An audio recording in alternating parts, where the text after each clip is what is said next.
नमस्कार। आज की ऑनलाइन कक्षा में आप सभी का स्वागत है। आज हम कक्षा छठी हिंदी कार्य पुस्तिका अध्याय चांद से थोड़ी सी गप्पें से संबंधित दी गई सभी गतिविधियों को हल करेंगे। आइए शुरू करते हैं। गतिविधि नंबर 1, चित्र देखकर कहानी पूरी करो। जैसा कि आप देख रहे हैं, ये 4 चित्र दिखाए गए हैं। तो इसमें एक लड़का है और एक लड़की है। ऊपर चांद दिखाई दे रहा है और ये मछली पकड़ने का जो सामान है वो लिए हुए हैं। एक गाड़ी है, मछली पकड़ने के लिए कांटा इनके हाथ में है। चित्र नंबर 2 में हम देख रहे हैं कि इन्होंने कांटा पानी में डाला है, लेकिन पानी में चंदा मामा की जो परछाई है वो दिखाई दे रही है। अगले चित्र में जब ये मछली पकड़ने वाले कांटे को बाहर खींचते हैं तो उसमें कांटे में चांद की जो परछाई है, चांद अटका हुआ दिखाई दे रहा है और बच्चे उसको देख करके बहुत खुश हैं। और अगला जो चित्र है उसमें वो बच्चे अपनी गाड़ी में चांद को रखकर अपने घर ले जा रहे हैं और बहुत ही खुश दिखाई दे रहे हैं। आइए इन चित्रों से संबंधित दिए गए गद्यांश को पढ़ते हैं और दी गई गतिविधि को हल करते हैं। बंटी और बबली बहुत अच्छे दोस्त हैं। जैसे ये बच्चे हैं, इनके नाम बताए गए हैं, बंटी और बबली। बंटी ये लड़का है और बबली ये लड़की है। बंटी और बबली बहुत अच्छे दोस्त हैं। रविवार की छुट्टी है। दोनों ने मछली पकड़ने की योजना बनाई। कांटा और कुछ सामान लेकर पहुंच गए नदी के किनारे, जैसा कि तस्वीर में दिखाया गया है। वहां जाकर पानी में देखा तो मछलियां गायब। अब क्या करें? तभी उनका ध्यान पानी में दिखाई देने वाली उस चीज पर गया जो आसमान में उन्हें चिढ़ाते हुए मुस्कुरा रही थी। वो क्या है? आसमान में चंद्रमा की तस्वीर दिखाई दे रही है। इसके आगे क्या हुआ होगा? तो यहां पर हम कल्पना के आधार पर इस कहानी को आगे बढ़ाएंगे। आप कल्पना के आधार पर किसी भी प्रकार कहानी बनाकर तैयार करें और उसे इस दी गई जगह पर लिखें। तो मैंने एक छोटी सी कहानी बनाई है कि आगे क्या हुआ होगा। तो आइए उसको हम पढ़ते हैं और कहानी को समझने का प्रयास करते हैं। तब बंटी ने पानी में जाल फेंका। जब उन्हें पानी में मछलियां नहीं दिखाई दी तो उन्होंने आसमान में कोई चीज थी, वो मुस्कुराते हुए उन्हें चिढ़ा रही थी और वही जो तस्वीर है, वो चीज है, उन्हें पानी में भी दिखाई दे रही है। तो वो क्या करते हैं? तब बंटी ने पानी में जाल फेंका। उस जाल में पानी में मुस्कुराते हुए एक चीज फंस गई। जब उनके जाल में क्या फंस गई? एक मुस्कुराती हुई कोई चीज फंस गई।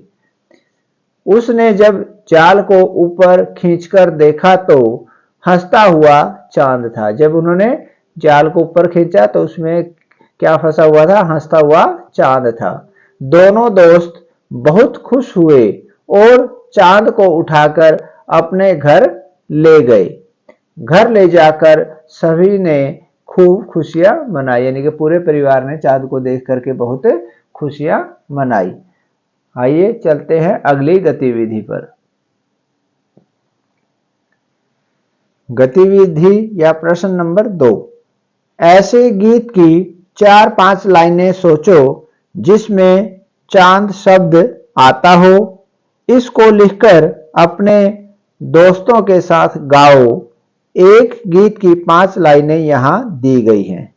जैसा कि हम देखते हैं, किसी गीत की 4-5 लाइनें यहां दी गई हैं और इसी तरह आपने कोई अगर चांद के बारे में कोई गीत सुना हो तो उसकी आप 4-5 लाइनें खाली दी गई जगह पर लिखें। आप कोई भी चांद के बारे में जो गीत आपको याद है या याद करके पता करके आप यहाँ पर लिख सकते हैं।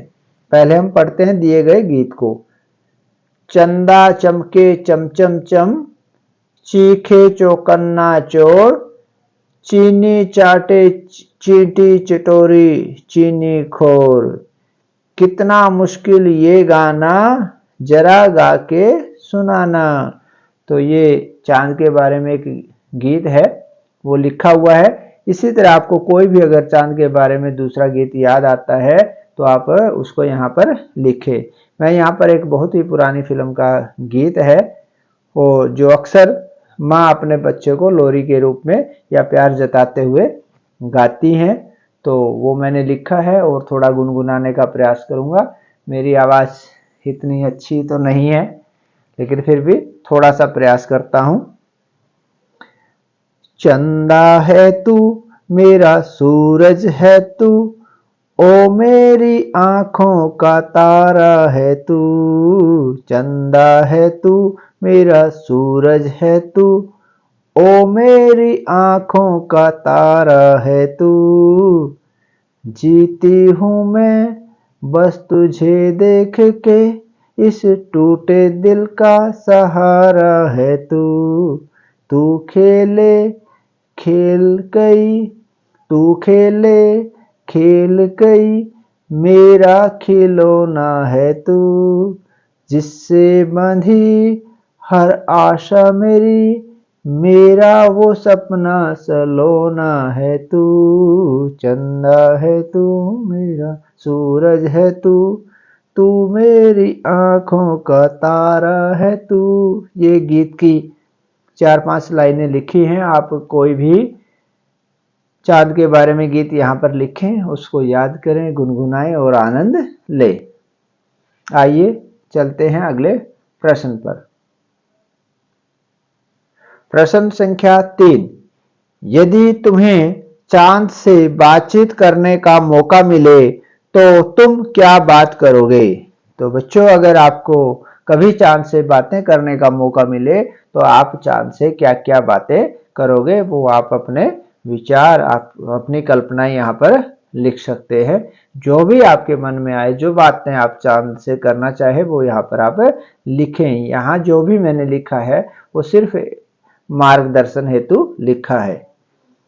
यदि मुझे चांद से बातचीत करने का मौका मिले तो मैं उनसे पूछूंगा कि जब हम सभी आपसे इतना प्यार करते हैं तो आप हमसे प्यार क्यों नहीं करते? आप हमसे मिलने हमारे घर क्यों नहीं आते? या हम, जैसा कि हमने अभी कविता पढ़ी थी तो उसमें लिखा हुआ था, वो गुड़िया कहती है कि जैसे कि चांद को कोई बीमारी है घटने और बढ़ने की, तो हम वो भी पूछ सकते हैं कि आपको ये ऐसी बीमारी क्यों है, आप घटते और बढ़ते क्यों रहते हैं, आप सदा एक जैसे क्यों नहीं रहते? इस प्रकार आपके मन में जो भी बातें आए, प्रश्न आए, वो आप चांद से पूछ सकते हैं और यहाँ पर लिखें। प्रश्न संख्या 4 का क भाग। कभी चांद पूरा दिखता है, कभी आधा और कभी दरांती या हंसिया जैसा। अपने दोस्तों के साथ रोजाना रात में चंद्रमा को देखो और चित्र बनाओ। प्यारे बच्चों, चांद घटता और बढ़ता रहता है, तो चांद के घटने और बढ़ने को चंद्रकलाएं कहते हैं। यानी कि 15 दिनों तक चांद बढ़ता है, वो पूर्ण, और पूर्णिमासी के दिन वो पूरा दिखाई देने लगता है, और उसके बाद फिर चांद धीरे धीरे घटना शुरू कर देता है और घटते घटते वो बिल्कुल दिखाई देना बंद कर देता है। और जिस दिन हमें चंद्रमा दिखाई नहीं देता उसे अमावस्या कहते हैं। जो जब चांद बढ़ता रहता है तो उसको शुक्ल पक्ष कहते हैं, जब चांद हमें दिखाई देता है, और जब चांद घटता रहता है उसे कृष्ण पक्ष या अंधेर के दिन कहा जाता है। तो ये घटने और बढ़ने की जो प्रक्रिया है, ये चंद्रकलाएं कहलाती है। तो इस प्रकार आप देखें चांद को घटते और बढ़ते, और उसकी आप तस्वीर बना सकते हैं, और आप मेरे से भी अच्छी तस्वीर बना सकते हैं। तो आइए चलते हैं अगले प्रश्न पर। ख भाग, क्या कभी दिन में भी चंद्रमा दिखता है? तो आपने भी कई बार देखा होगा, मैंने बहुत बार देखा है कि कई बार दिन में भी चंद्रमा दिखाई दे जाता है। हाँ, कभी कभी दिन में भी चंद्रमा दिखाई देता है। प्रश्न संख्या 5, नीचे उदाहरण में आए जरा और जड़ा, जरा और जड़ा, ये दो शब्द मिलते जुलते हैं, मिलते जुलते शब्द हैं, परंतु इनके अर्थ बिल्कुल अलग अलग हैं। दिए गए शब्दों से ऐसे वाक्य बनाओ जिनसे इनका अर्थ स्पष्ट हो जाए। ये देखने में मिलते जुलते हैं, एक जैसे लगते हैं, लेकिन ये अलग अलग शब्द हैं, इनके अर्थ भी अलग हैं। इनके अर्थों को समझाने के लिए यहाँ पर दो वाक्य दिए गए हैं। आइए इनको पढ़ते हैं। उदाहरण, जरा, जरा जरा ठहरो तो, ये वाक्य दिया गया, जरा ठहरो तो यानी कि थोड़ा ठहरो। जड़ा, जड़ा का मतलब जड़ना, लगाना। गुलाबों ने हीरे जड़ा हार पहना हुआ है, यानी कि उसके हार में हीरे लगे हुए हैं या जड़े हुए हैं। तो ये हमें इन वाक्यों को पढ़ने से पता चल जाता है कि जरा का अर्थ होता है थोड़ा या कम, और जो जड़ा है उसका अर्थ होता है लगे होना या उससे मिलकर बनना कोई चीज। तो आइए हम अगले शब्दों पर चलते हैं। क भाग, मर, तो इसके लिए हम वाक्य लिखेंगे। उनका कुत्ता जहरीला खाना खाने से मर गया। मर का अर्थ हुआ मरना, मृत्यु हो जाना। अगला है मढ़, ढोलक खाल से मढ़ी जाती है, यानी कि ढोलक के ऊपर क्या लगाई जाती है? खाल लगाई जाती है, उस पर लपेटी जाती है या लगाई जाती है, तो उसको कहते हैं मढ़ना। अगला शब्द है ख भाग में, पर, मैं भी खिलौने खरीद लेता, पर आज मेरे पास रुपए नहीं है। इससे मिलता जुलता शब्द है पढ़, ये शब्द था पर, और ये है पढ़, पढ़ने मीन्स पढ़ना या पढ़ाई। मैंने आज का अखबार पढ़ लिया है, तो ये शब्दों का अर्थ अब हमें समझ में आया। पर का अर्थ है परंतु, और नीचे वाले पढ़ का अर्थ है पढ़ना। ग भाग, सर, अंग्रेजों ने छोटू राम को सर की उपाधि दी थी। तो यहाँ सर की क्या है? एक उपाधि होती है। तो अंग्रेजों ने छोटू राम को सर की उपाधि दी थी।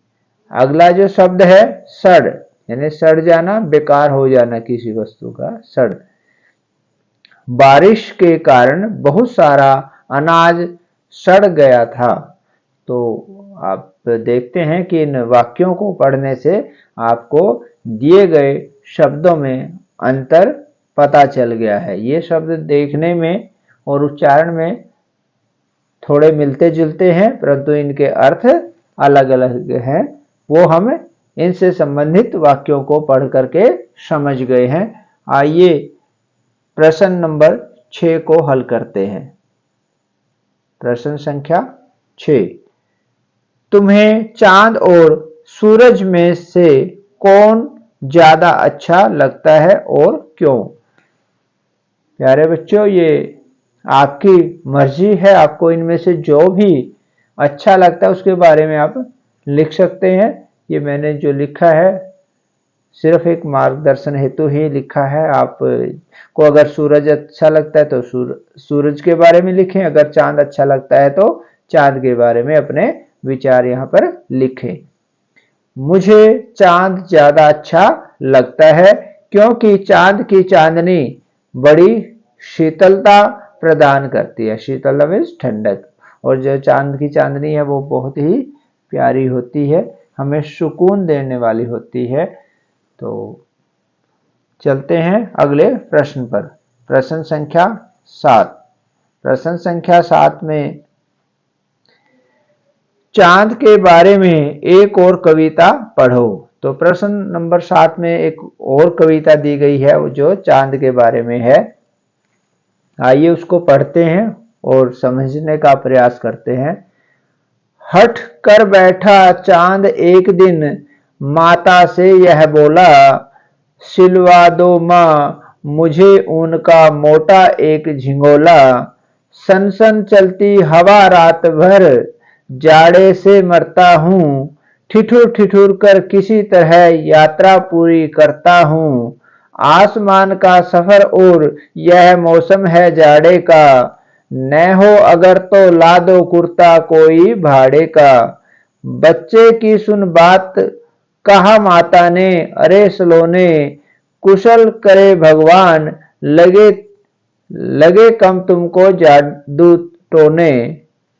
जाड़े की तो बात ठीक है, पर मैं तो डरती हूँ, एक नाप में कभी नहीं तुझको देखा करती हूँ। कभी एक अंगुल भर चौड़ा, कभी 1 फुट मोटा, बड़ा किसी दिन हो जाता है और किसी दिन छोटा। घटता बढ़ता रोज किसी दिन ऐसा भी करता है, नहीं किसी की भी आंखों को दिखाई पड़ता है। अब तू ही बता, नाप तेरी किस रोज लिवाएं, सीधे एक झिंगोला जो हर रोज बदन में आए।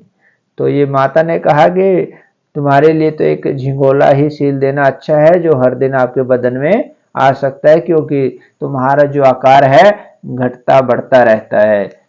तो आइए इस कविता से संबंधित दिए गए प्रश्न को हल करते हैं। इससे संबंधित प्रश्न क, चांद अपनी मां से कुर्ते की मांग क्यों कर रहा है? तो जैसा कि अभी हमने कविता को पढ़ा है, तो ज्यादा ठंड होने की वजह से वो मां से कुर्ता सिलवाने की बात करता है। तो आपको उत्तर इस प्रकार रहेगा, क्योंकि जाड़ा मतलब सर्दी को जाड़ा कहा जाता है। जाड़े या सर्दी की रातों में चांद, सर्दी कहें या ठंड कहें, सर्दी से ठिठुरता रहता है, क्योंकि सर्दी की रातों में चांद सर्दी से ठिठुरता रहता है, इसलिए वो अपनी मां से कुर्ते की मांग कर रहा है।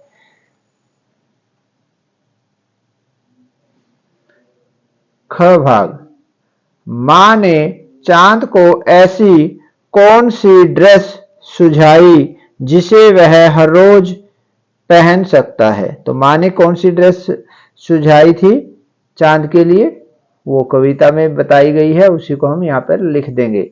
मां ने चांद को झिंगोला की ड्रेस सुझाई जिसे वह हर रोज पहन सकता है। झिंगोला क्या होता है? एक खुला सा ड्रेस होती है, तो उसे कोई मोटा या पतला आदमी पहन सकता है, क्योंकि चांद का आकार घटता और बढ़ता रहता है। तो मां ने उसको एक झिंगोला की जो ड्रेस होती है वो सिलवाने की सलाह दी। ग भाग, न हो अगर तो ला दो कुर्ता ही कोई भाड़े का। यहां पर भाड़े के कुर्ते से क्या मतलब है? तो भाड़े से आप समझ ही गए हो, भाड़ा कहा जाता है किराए को। आजकल बहुत सारे ब्याह शादियों में हम देखते हैं कि दुल्हन के लिए और दूल्हे के लिए जो ड्रेसें किराए पर लेकर आई जाती है। लड़कियां दुल्हन के रूप में तैयार होने के लिए तरह तरह के लहंगे लेकर आती हैं, और दूल्हा भी शेरवानी वगैरह किराए पर भाड़े पर लेकर आता है। तो इसी प्रकार चांद भी कहता है कि अगर आप मेरे लिए कुर्ता नहीं सिलवाते तो कम से कम कोई कुर्ता भाड़े का ले आओ। तो इसका उत्तर इस प्रकार रहेगा, पहनने के लिए किराए का कुर्ता ला दो। ऐसा ला दो, किराए का कुर्ता ला दो। घ भाग, घ भाग के अंदर पूछा गया है, इस कविता में चांद ने कुर्ते के लिए अपनी मां से जिद की है।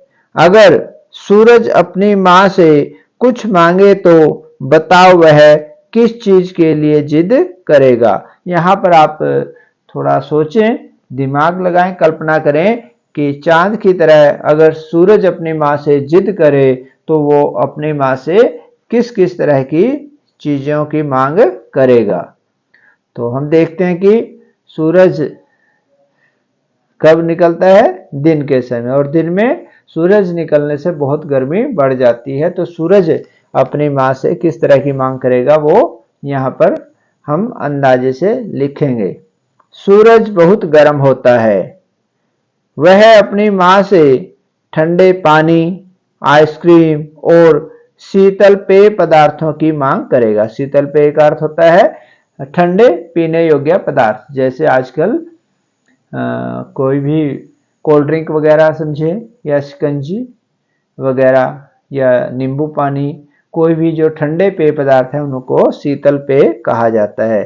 तो शीतल पेय पदार्थों की मांग करेगा, जैसे कोल्ड ड्रिंक है, फ्रूटी वगैरह है, शिकंजी है, तो ये इस तरह के शीतल पदार्थ पेयों की मांग करेगा। वह गर्मी से बचने के लिए पंखे, कूलर या एसी की मांग भी कर सकता है। तो ये आप अंदाजे से जो भी आप कल्पना करते हैं वो अपनी कल्पनाओं को यहाँ पर लिखें। चलते हैं अगले भाग पर।